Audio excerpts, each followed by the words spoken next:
Salam, selamat hari Minggu. Sidang jemaat yang dikasihi Kristus, kita mengikuti tata kebaktian yang keempat, Minggu ke-8, sesudah Pantekosta, tanggal 26 Juli 2020, dengan tema Gaya Hidup Kerajaan Surga, sederhana namun bernilai dan berdampak. Sebelum kita memasuki prosesi ibadah, kita akan membaca pokok warta jemaat secara bersama-sama.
Jemaat kami undang berdiri, kita menyanyikan PKJ 8, Bukalah Gapura Indah.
Patum dan salam. Kebaktian ini berlangsung dalam nama Allah, Bapa, Anak, dan Roh Kudus. Amin. Kasih karunia dan damai sejahtera Allah menyertai saudara-saudara. Dan menyertaimu juga. Sidang jemaat yang dikasihi Kristus, marilah kita mendengarkan nats pembimbing yang terambil dari Matius 7 ayat 21.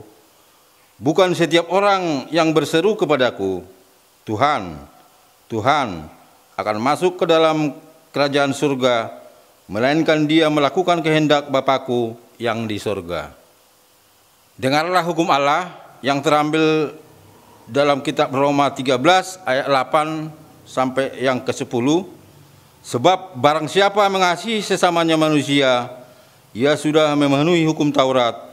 Karena firman, jangan berzina, jangan membunuh, jangan mencuri, jangan mengingini, dan firman lain manapun juga sudah tersimpul dalam firman ini, yaitu kasihilah sesamamu manusia seperti dirimu sendiri. Kasih tidak berbuat jahat terhadap sesama manusia, karena itu kasih adalah kegenapan hukum Taurat. Jemaat, kami persilakan duduk. Marilah kita sambut hukum Allah ini menyanyikan dari Kidung Jemaat 220, Yesus Kristus memerintah.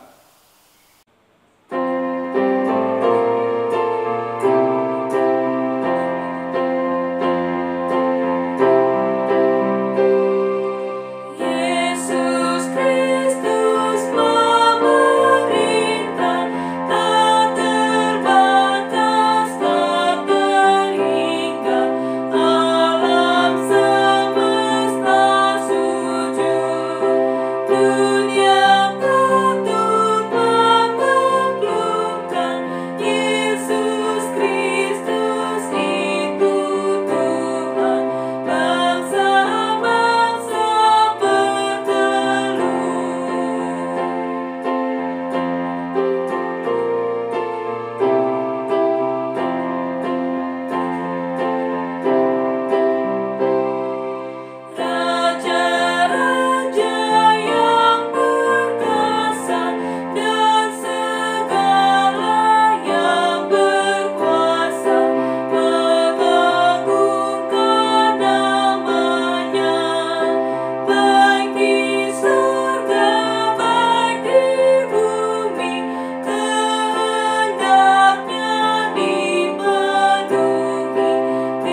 Sidang jemaat yang dikasihi Kristus, marilah kita mengakui dosa di hadapan Tuhan.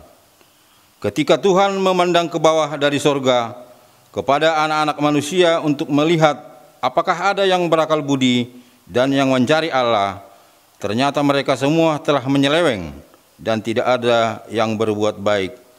Tuhan melihat betapa besar kejahatan manusia di bumi dan segala kecenderungan hatinya selalu membuahkan kejahatan semata-mata. Kenyataan ini sangat memilukan hati Tuhan, bahkan membuat rasa sesal Tuhan karena Ia telah menjadikan manusia di bumi. Tidak sadarkah bahwa mereka semua telah melakukan kejahatan? Saudara-saudara, sadarlah dan bertobatlah agar dosa kita dihapuskan.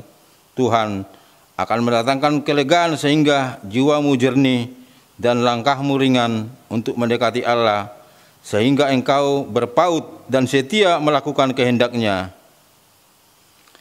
Sidang jemaat, marilah kita mengakui dosa di hadirat Allah yang Maha Kudus. Terhadap engkau sajalah aku telah berdosa dan melakukan apa yang kau anggap jahat. Sesungguhnya dalam kesalahan aku diperanakan, dalam dosa aku dikandung ibuku. Aku merasa malu dan bernoda, sebab aku menanggung aib masa mudaku. Dosa-dosaku pada waktu muda dan pelanggaran-pelanggaranku janganlah kau ingat. Tetapi ingatlah kepadaku, sesuai dengan kasih setiamu, bawalah aku kembali supaya aku berbalik, sebab Engkaulah Tuhan Allahku.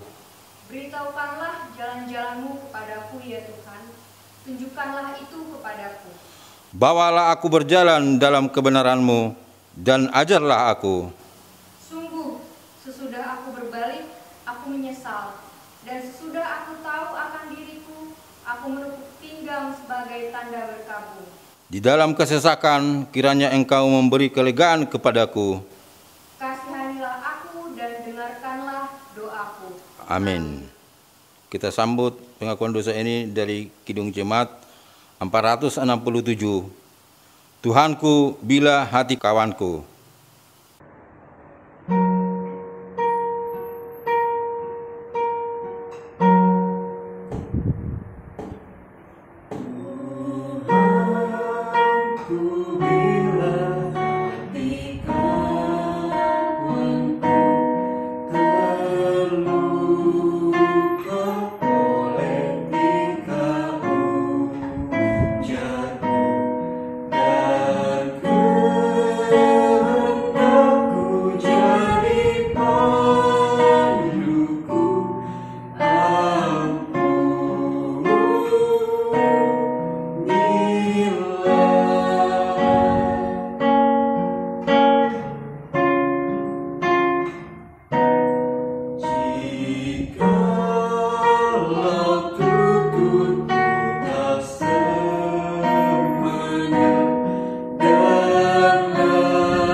Berita anugerah pengampunan. Dengarlah firman Tuhan yang terambil dalam kitab Efesus 1 ayat 7 sampai dengan ke-8. Demikian bunyi firman Tuhan. Sebab di dalam Dia dan oleh darahnya kita beroleh penebusan, yaitu pengampunan dosa menurut kekayaan kasih karunia-Nya yang dilimpahkannya kepada kita dalam segala hikmat dan pengertian. Jemaat, kami undang bangkit berdiri, kita sambut anugerah pengampunan ini menyanyikan dari Kidung Jemaat 293, Puji Yesus.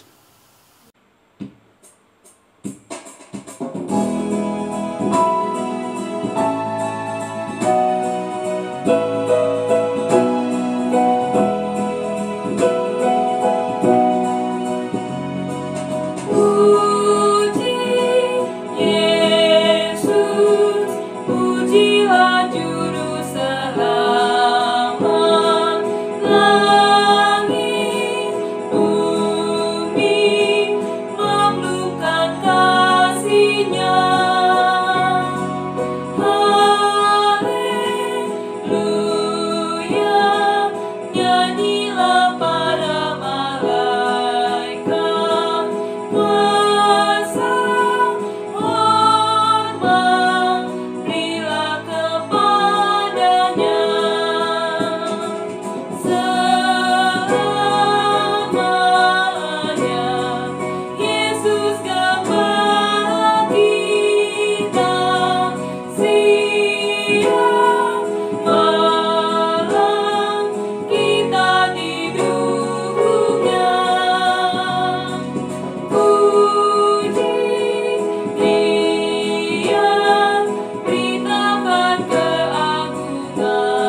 Selamat hari Minggu, Bapak, Ibu, saudara, serta anak-anak semua. Mari kita bersama-sama berdoa sebelum kita membaca dan merenungkan firman Tuhan. Mari kita menundukkan kepala.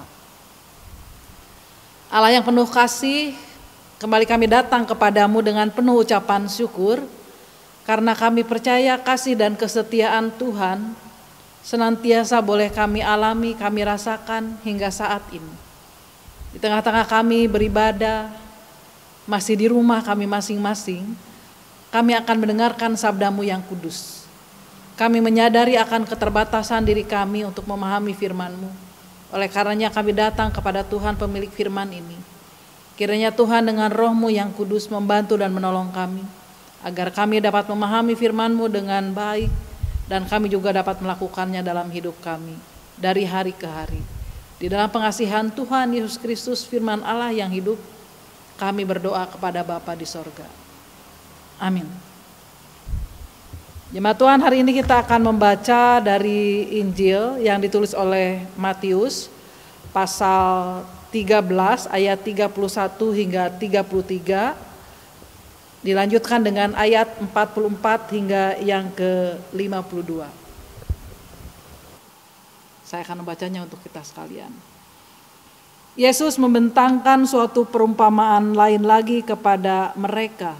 Katanya, hal kerajaan sorga itu seumpama biji sesawi yang diambil dan ditaburkan orang di ladangnya. Memang biji itu yang paling kecil dari segala jenis benih. Tetapi apabila sudah tumbuh, sesawi itu lebih besar daripada sayuran yang lain, bahkan menjadi pohon, sehingga burung-burung di udara datang bersarang pada cabang-cabangnya. Dan ia menceritakan perumpamaan ini juga kepada mereka. Hal kerajaan sorga itu seumpama ragi yang diambil seorang perempuan dan diadukan ke dalam tepung terigu 3 sukat sampai khamir seluruhnya. Ayat 44. Hal kerajaan sorga itu seumpama harta yang terpendam di ladang yang ditemukan orang, lalu dipendamkannya lagi. Oleh sebab sukacitanya pergilah ia menjual seluruh miliknya, lalu membeli ladang itu. Demikian pula hal kerajaan sorga itu seumpama seorang pedagang yang mencari mutiara yang indah. Setelah ditemukannya mutiara yang sangat berharga, ia pun pergi menjual seluruh miliknya, lalu membeli mutiara itu. Demikian pula hal kerajaan sorga itu seumpama pukat yang dilabuhkan di laut, lalu mengumpulkan berbagai-bagai jenis ikan. Setelah penuh, pukat itu pun diseret orang ke pantai. Lalu duduklah mereka dan mengumpulkan ikan yang baik ke dalam pasu, dan ikan yang tidak baik mereka buang. Demikianlah juga pada akhir zaman, malaikat-malaikat akan datang memisahkan orang jahat dari orang benar, lalu mencampakkan orang jahat ke dalam dapur api. Di sanalah akan terdapat ratapan dan kertakan gigi. Mengertikah kamu semua itu? Mereka menjawab, ya, kami mengerti. Maka berkatalah Yesus kepada mereka, karena itu setiap ahli Taurat yang menerima pelajaran dari hal kerajaan sorga itu seumpama tuan rumah yang mengeluarkan harta yang baru dan yang lama dari perbendaharaannya. Berbahagialah setiap orang yang mendengarkan firman Tuhan serta memelihara di dalam hidupnya. Haleluya.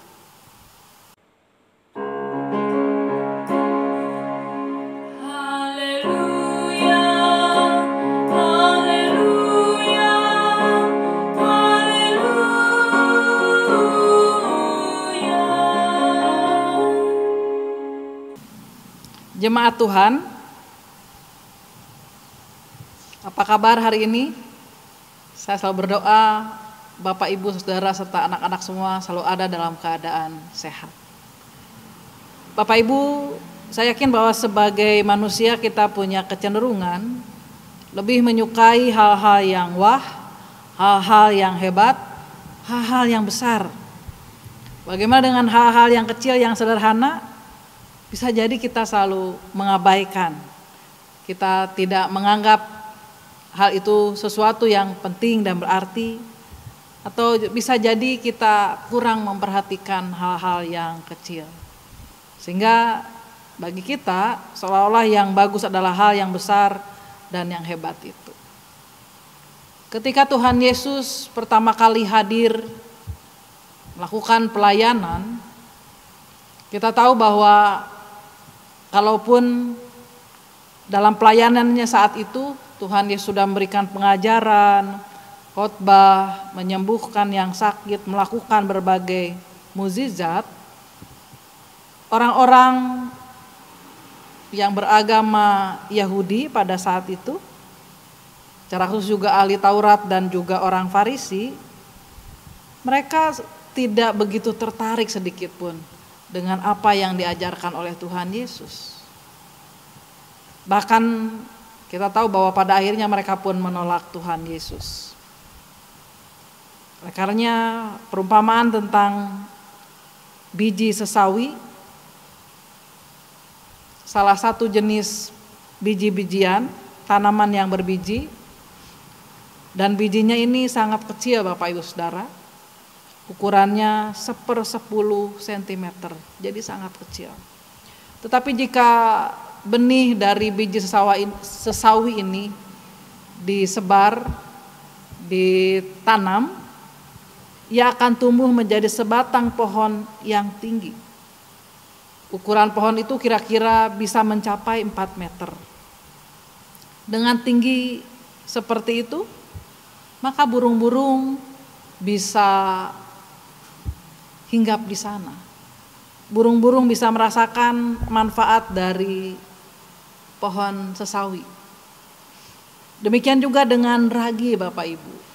Pada masa pandemi atau mungkin juga saat ini masa-masa new normal, saya kerap kali memperhatikan ada banyak ibu-ibu yang dengan kreatif membuat kue donat. Saudara, donat yang rasanya lezat buatan para ibu itu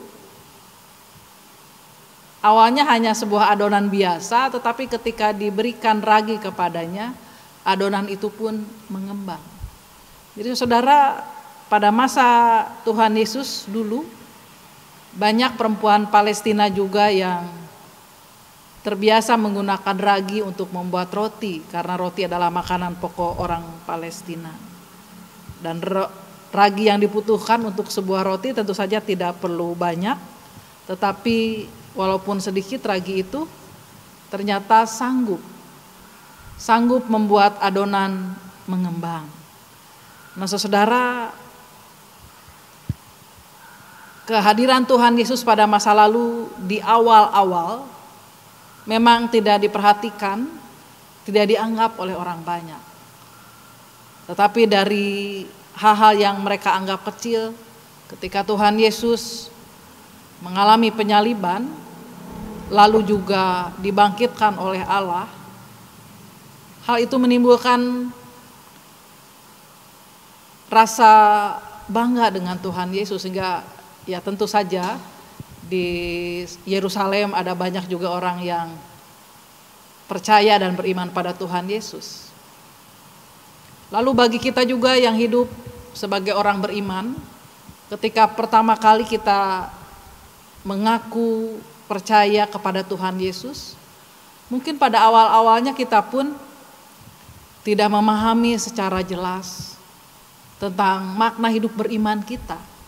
Tetapi kita percaya lambat laun dalam pengenalan yang benar akan siapa Tuhan Yesus Juru Selamat, bagi kita yang percaya, iman kita juga mengalami pertumbuhan, iman kita mengalami perkembangan.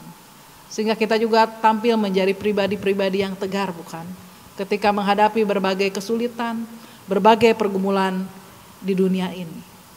Nah saudara, bagaimana juga dengan perumpamaan tentang harta yang terpendam? Di sana dikisahkan bahwa kerajaan sorga itu ibarat seseorang yang mendapatkan harta yang terpendam. Lalu karena tahu bahwa harta itu berarti dan penting, sehingga orang yang menemukan harta yang terpendam itu rela menjual apa yang dimilikinya demi mendapatkan harta yang terpendam itu. Tentu saja secara iman kita juga percaya bahwa harta yang terpendam atau mutiara yang indah itu adalah Tuhan Yesus Kristus sendiri. Ketika kita mengimani siapa Tuhan Yesus bagi kita, saya yakin bahwa dalam diri kita, karena kita mengimani siapa Dia, pasti kita pun akan berupaya untuk selalu ada bersama dengan Dia. Pasti kita punya kerinduan untuk terus mengupayakan hidup berpadanan dengan Dia. Oleh karenanya, pasti kita juga rela untuk menanggalkan segala sesuatu yang tidak berguna, tidak bermanfaat, begitu ya. Karena kita akan menganggap bahwa Tuhan Yesus adalah pribadi yang begitu berharga. Sehingga pasti dalam diri kita sebagai orang percaya ada rasa sukacita, ada rasa gembira, ada rasa bergairah dalam diri kita, ada rasa semangat, ada rasa motivasi yang luar biasa, sehingga kita selalu berupaya untuk mengupayakan yang terbaik buat Tuhan yang kita kasihi itu. Oleh karena sebagai orang percaya, saya yakin bahwa setiap kita semua sangat mengasihi Tuhan Yesus, sangat mencintai Dia. Oleh karenanya saya yakin bahwa kita pun akan rela berkorban bagi Dia. Ketika kita terlibat dalam pelayanan, saya yakin kita juga akan terus mengupayakan melakukan yang terbaik buat Tuhan, buat gerejanya. Pasti kita akan memiliki semangat rela berkorban. Bahkan ketika suatu waktu mungkin kita juga mengalami berbagai tantangan. Mungkin orang-orang juga akan mentertawakan kita ketika kita terlibat aktif dalam kehidupan persekutuan. Mungkin orang-orang juga memandang sebelah mata bagi kita. Mungkin orang-orang juga tidak begitu suka dan tidak menganggap keberadaan kita. Saya yakin mungkin itu salah satu bagian dari tantangan yang harus kita hadapi dalam kehidupan bergereja dan melayani Dia. Tapi saya yakin karena kita mengasihi Dia, karena kita mencintai Dia, harta yang terpendam itu, kita akan tetap memiliki semangat, sukacita dalam melayani. Dan ingat, kita tidak perlu juga merasa bimbang, tidak perlu merasa takut. Tadi dalam perumpamaan tentang pukat, bahwa saatnya nanti akan ada pemisahan dalam diri setiap orang. Ketika pukat yang dipakai untuk menangkap ikan, seorang nelayan yang menangkap ikan pada awalnya memang mengambil semuanya, tetapi ketika semua sudah didapat, hanya ikan-ikan yang terbaik yang pada akhirnya dimakan, dikonsumsi atau mungkin juga dijual oleh nelayan. Tetapi bagi ikan-ikan yang tidak memiliki nilai, pada akhirnya dibuang. Oleh karenanya tidak perlu merasa takut, bimbang ketika mungkin dalam pelayanan kita tidak dianggap, tidak dihargai. Karena yakinlah akan ada saatnya nanti ada pemisahan. Saya yakin bahwa setiap kita pasti akan memilih untuk memiliki hidup yang berguna, bermakna. Oleh karenanya biarlah kita juga dengan penuh kesetiaan mau tetap melayani Dia, mau tetap mencintai dan mengasihi Dia, sehingga dengan demikian kita akan secara terus-menerus menyenangkan hati Tuhan dan memuliakan nama-Nya. Kiranya Roh Kudus saja yang memampukan kita untuk memberlakukan firman-Nya yang kudus. Tuhan memberkati kita semua. Amin.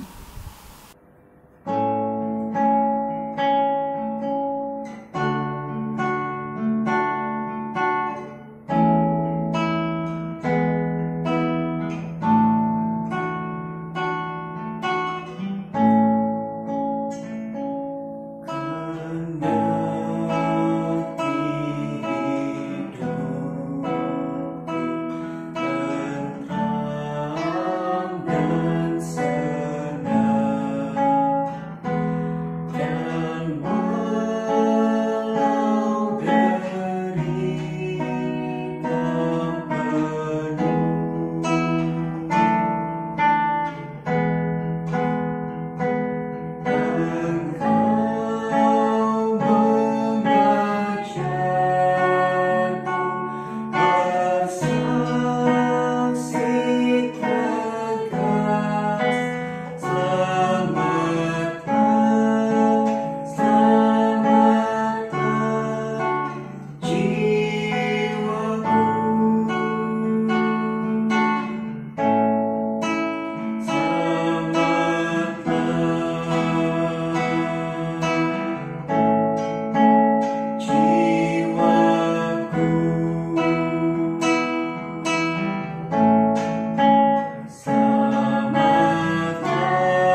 Jemaat, kami undang bangkit berdiri. Marilah kita mengucapkan pengakuan iman bersama-sama. Aku percaya kepada Allah, Bapa yang Maha Kuasa, Khalik langit dan bumi, dan kepada Yesus Kristus, anaknya yang tunggal Tuhan kita, yang dikandung dari Roh Kudus, lahir dari anak darah Maria, yang menderita di bawah pemerintahan Pontius Pilatus, disalibkan, mati dan kuburkan, turun ke dalam kerajaan maut, pada hari yang ketiga bangkit pula dari antara orang mati, naik ke sorga, duduk sebelah kanan Allah, Bapa yang Maha Kuasa, dan akan datang dari sana untuk menghakimi orang yang hidup dan yang mati. Aku percaya kepada Roh Kudus, gereja yang kudus dan am, persekutuan orang kudus, pengampunan dosa, kebangkitan daging, dan hidup yang kekal. Amin. Jemaat, kami persilakan duduk. Jemaat Tuhan, mari kita menaikkan syafaat kita di dalam doa. Kita menundukkan kepala. Allah yang Maha Baik, tak putus-putusnya kami datang kepadamu, karena hanya Allah saja satu-satunya tumpuan bagi kami, juga pada masa-masa new normal saat ini, pada masa-masa kami beradaptasi saat-saat ini. Kendati kami masih dapat beribadah, dan walaupun beribadah di rumah kami masing-masing, kami pun ingin menaikkan syafaat kami di dalam doa. Kami ingin menyerahkan akan segala keberadaan kami selaku gerejamu, Gereja Kristen Pasundan Jemaat Jati Asih, dengan segala keberadaannya. Kami mengingat akan saudara kami yang mengalami berbagai pergumulan hidup. Biarlah Tuhan juga yang akan hadir, menolong dan menyertai anak-anak-Mu, memberikan kekuatan iman, memberikan semangat, sehingga saudara kami juga tetap memiliki pengharapan di dalam Engkau. Kami mengingat akan keberadaan mereka yang sakit dan lemah tubuh. Biarlah Tuhan dengan kuasa-Mu datang tengah-tengah mereka, menjamah dan menyembuhkan mereka semua.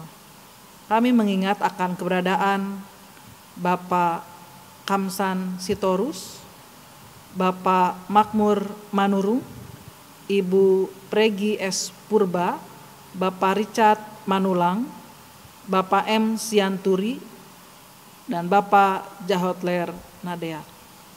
Biar Tuhan juga datang tengah-tengah mereka semua, dan dengan tangan-Mu yang penuh pengasihan menolong mereka. Sehingga karena pertolongan dan kuasa Tuhan saja, saudara kami ini pun pada saatnya nanti boleh pulih kembali, boleh sehat kembali, dan boleh terus beraktivitas memuji dan memuliakan Tuhan. Bagi keluarga yang mendampingi, Tuhan juga berkati dan juga memberikan kesabaran. Allah yang Maha Baik, kami juga hendak mengucap syukur atas usia yang boleh Tuhan tambahkan kepada Bapak, Ibu, Saudara. Kami bersyukur bersama Bapak Jahotler Nadeak, Bapak Makmur Manurung, Saudara Elfrida Yuliana Pasaribu, Ananda Bagar Julio Siagian, Ananda Retska Siwi, Ibu Hermina Juliana Silitonga. Kami ingin menyerahkan ya Tuhan masa depan saudara kami ini dalam kasih-Mu. Biarlah mereka juga senantiasa boleh mengucap syukur kepadamu.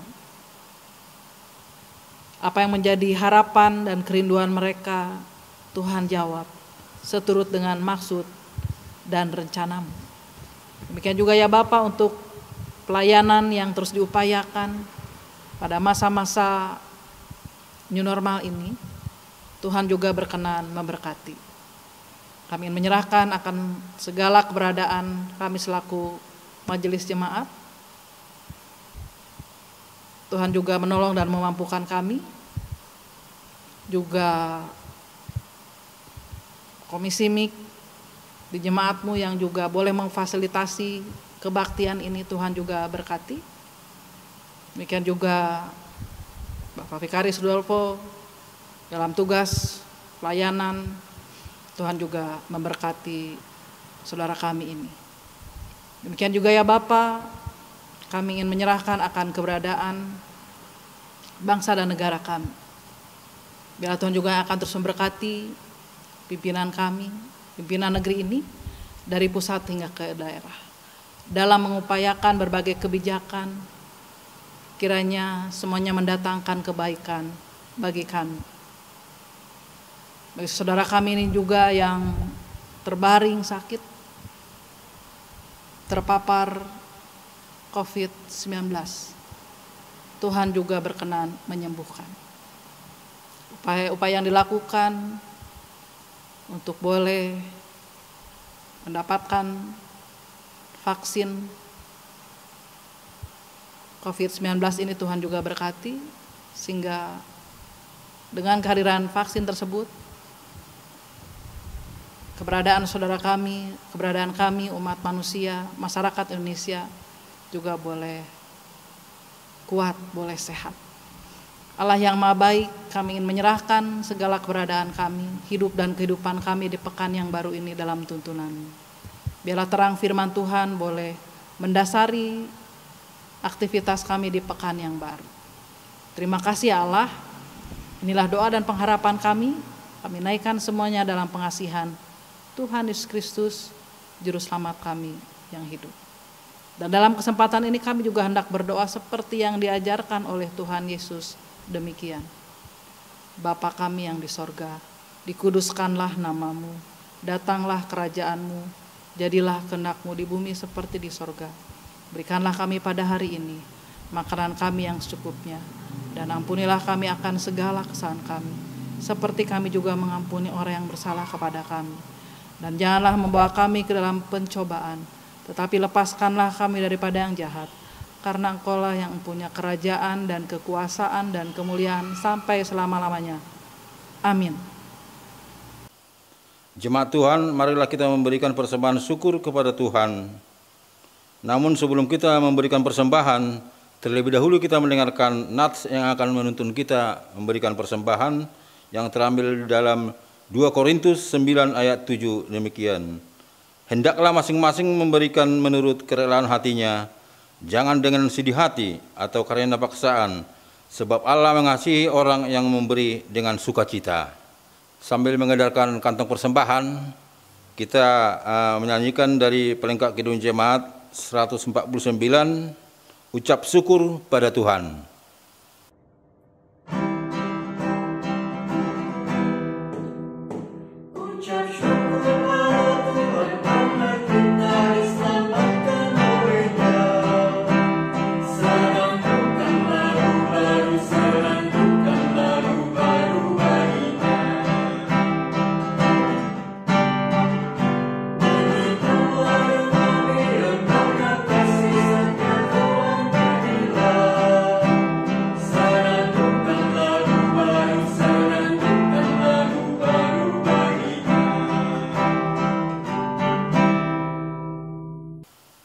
Jemaat diundang bangkit berdiri, kita akan membawa persembahan kita ke dalam doa. Mari kita berdoa. Ya Allah, terimalah ungkapan syukur kami ini, persembahan yang kami himpun dengan sukacita dan ketulusan, sebab kami menyadari segala yang terbaik dan terindah datang dari Tuhan. Kiranya kami pun mengingat sesama yang lemah, agar kami menopang dan menguatkan mereka melalui karya cinta kasih yang dapat kami lakukan sesuai dengan kemampuan kami. Di dalam nama-Mu kami berdoa. Amin. Jemaat Tuhan, pulanglah ke dalam kehidupan saudara-saudara. Upayakanlah hidup dan mengupayakan kerajaan Allah di tengah-tengah dunia ini. Jadilah pribadi-pribadi yang terus mengupayakan hal-hal yang Tuhan perkenan, sehingga di dalamnya kita juga boleh mengupayakan hidup yang berdampak bagi sesama kita. Kita menyanyi dari pelengkap Kidung Jemaat nomor 200.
Kini terimalah berkat Tuhan.